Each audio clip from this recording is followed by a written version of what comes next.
আমরা আশা করি 180 দিনের মধ্যে সরকারের বাস্তবায়িত এবং যেগুলো শুরু করেছে ইনিশিয়েটেড অনেক কর্মসূচি এগুলো প্রশংসিত হয়েছে।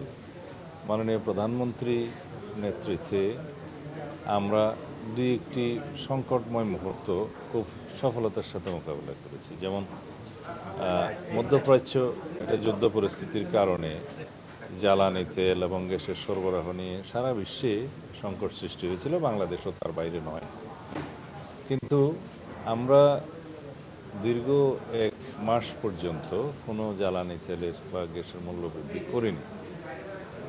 একটা পর্যায়ে বুড়ো মৌসুমের সময় শেষ হয়ে যাওয়ার পরে মনে হয় 14 কি 15 এপ্রিল, আমার ঠিক মনে নেই, বা 16 এপ্রিল হতে পারে, তখন আমরা সহনীয় মাত্রায় জ্বালানি তেলের মূল্য বৃদ্ধি করেছি।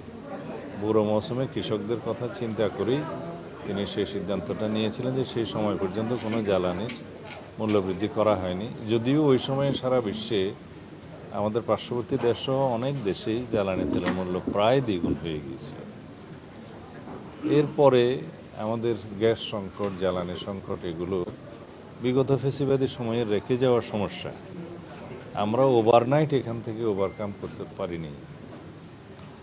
তো এখন এই সমস্তগুলো সাকসেসফুলি আমরা মোকাবিলার চেষ্টা করছি এবং ভবিষ্যতে যাতে জ্বালানি নিরাপত্তা রাখা যায়, জ্বালানি তেলের সরবরাহ ঠিক রাখা যায় এবং আমরা মজুদ রাখতে পারি একটা সার্টেন সময়সীমা পর্যন্ত, সেই পরিকল্পনা আমরা নিচ্ছি।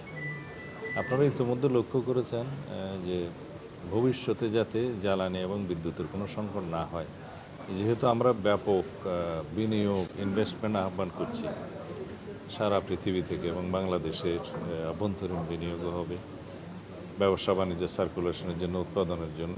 জ্বালানি এবং তেলের সরবরাহটা, প্রাইমারি এনার্জি, এটা গুরুত্বপূর্ণ ভূমিকা রাখে। সেই জন্যে আমরা পরিকল্পনাগুলো নিচ্ছি, আপনারা এটা প্রতিনিয়তই জানতে পারছেন। আমরা মাতারবাড়ি গভীর সমুদ্র বন্দর মাননীয় প্রধানমন্ত্রীর নেতৃত্বে ভিজিট করতে গিয়েছিলাম।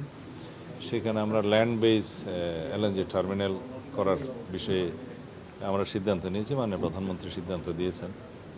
এবং নিশ্চয়ই আপনারা জেনেছেন ইতিমধ্যে আরেকটি এফএসআরও স্টাবলিশ করার জন্য এই মহেশখালী একটা সার্টেন জায়গায় সিলেকশনের জন্য জরিপ চলছে এবং সিদ্ধান্ত হয়েছে এখানে G2G ভিত্তিতে আরও একটি এফএসআরও, 2টা এফএসআরও নির্মাণ করা হবে।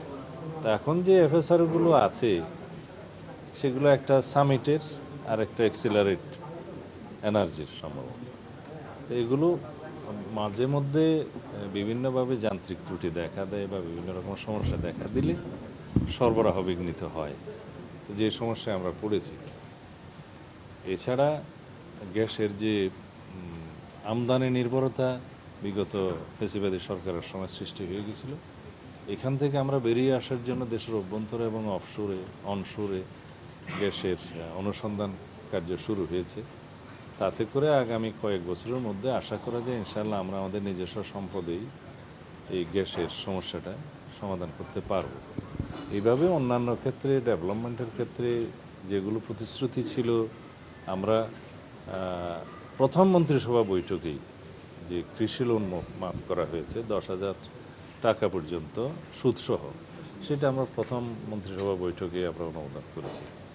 এর বাইরে ফ্যামিলি কার্ড, কৃষক কার্ড এবং ইমাম মুয়াজ্জিমদের সহ অন্যান্য উপাসনালয়ের ধর্মাবলম্বীদের যে উপাসনালয়ের কর্তা, তাদেরকে অনুদান দেওয়া, রাষ্ট্রীয় স্বীকৃতি দেওয়া, এর বাইরে ক্রীড়াবিদ, সংস্কৃতিজীবীদেরকেও স্বীকৃতি দেওয়া রাষ্ট্রীয় ভিত্তিতে, এগুলো আমরা শুরু করেছি। কোনো কোনো ক্ষেত্রে প্রতিপালন অধিকাংশ হয়েছে।